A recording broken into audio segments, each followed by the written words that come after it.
STY masih kecewa dengan wasit Piala Asia U23 2024. Sepanjang turnamen, beberapa kali Indonesia protes keras soal kepemimpinan wasit. Di laga perdana melawan Qatar misalnya, PSSI sampai mengirim surat protes ke AFC karena wasit Nasrullah Kabirov dianggap berat sebelah. Kemudian, momen wasit dianggap merugikan Indonesia juga terjadi di laga semifinal. Kepemimpinan wasit Shen Yinhao juga disorot. Shin Tae-yong mengakui beberapa keputusan wasit dinilai mengganggu performa apik anak asuhnya. Ia mengaku masih tak senang dengan beberapa keputusan wasit. Mungkin banyak orang menyadari performa Indonesia secara dramatis berkembang sejauh ini, dari laga pertama di turnamen ini. Saya pikir tim ini layak mengetahui mereka mendapat pujian dari orang-orang.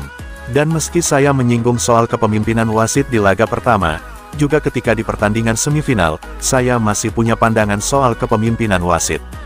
Saya merasa masih kurang senang dengan keputusan yang dibuat wasit, yang bisa mengubah pertandingan.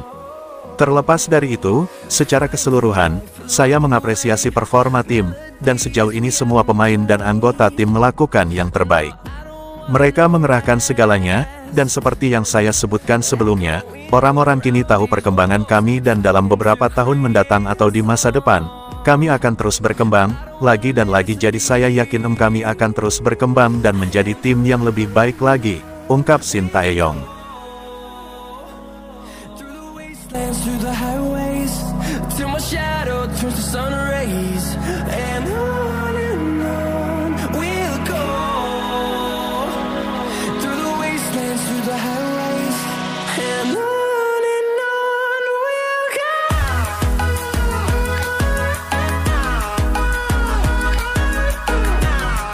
Elkan Bagot gabung Timnas Indonesia U23 di laga kontra Timnas Guinea U23 di playoff Olimpiade Paris 2024. Indonesia U23 harus puas finish di posisi 4 Piala Asia U23 2024. Tim Merah Putih takluk 1-2 dari Timnas Irak U23 pada laga perebutan tempat ketiga, Kamis tanggal 2 Mei tahun 2024 malam WIB, di Stadion Abdullah bin Khalifa, Doha, Qatar. Namun, Timnas Indonesia U23 tak perlu berkecil hati. Pelatih Shin Tae-yong harus bisa membawa anak asuhnya bangkit dan segera fokus.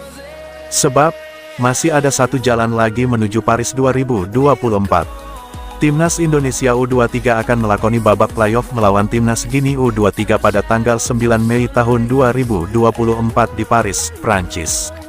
Itu merupakan kesempatan terakhir bagi Timnas Indonesia U23 untuk tampil di Olimpiade. Sejumlah pemain juga akan tersedia seperti Elkan Bagot.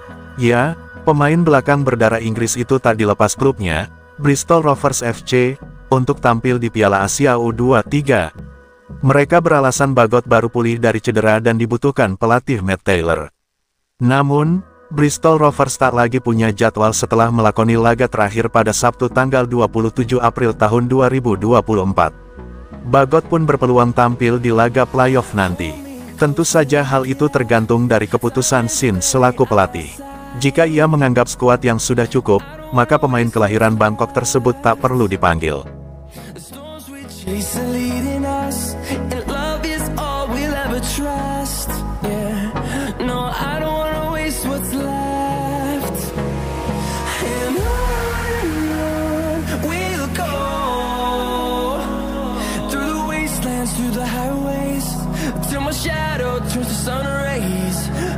Timnas U23 Indonesia sampai diperingati Philippe Troussier, sebagus apa gini? Mantan pelatih Timnas Vietnam, Philippe Troussier, memperingatkan Timnas U23 Indonesia untuk berhati-hati terhadap Guinea. Guinea merupakan salah satu tim yang akan bertanding di babak playoff Olimpiade Paris 2024. Baru-baru ini, Troussier memberikan komentar terkait peluang wakil Asia saat bertemu Guinea. Pelatih asal Prancis itu secara terus terang menyatakan peluang menang wakil Asia melawan Guinea sangat kecil. Selain sepak bola Afrika berkembang pesat, fakta bahwa laga digelar di Paris menambah kesulitan bagi wakil Asia. Pasalnya, Troussier mengatakan bahwa Paris adalah rumah kedua bagi banyak pemain Afrika termasuk Guinea. Sulit bermain melawan tim-tim Afrika, terutama di Paris. Bisa dibilang Paris adalah rumah kedua bagi banyak pemain Afrika. Dan mereka sedang menunggu. Saya sangat yakin bahwa pertandingan melawan Gini akan sangat sulit karena sepak bola Afrika berkembang sangat pesat.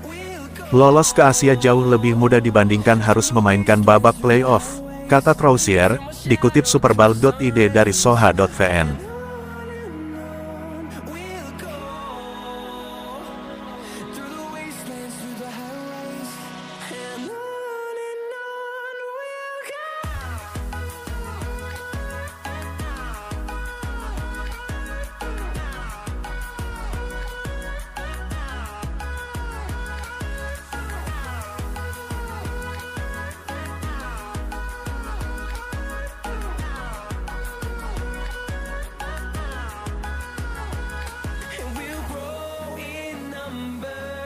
Fueled by them to see the horizon.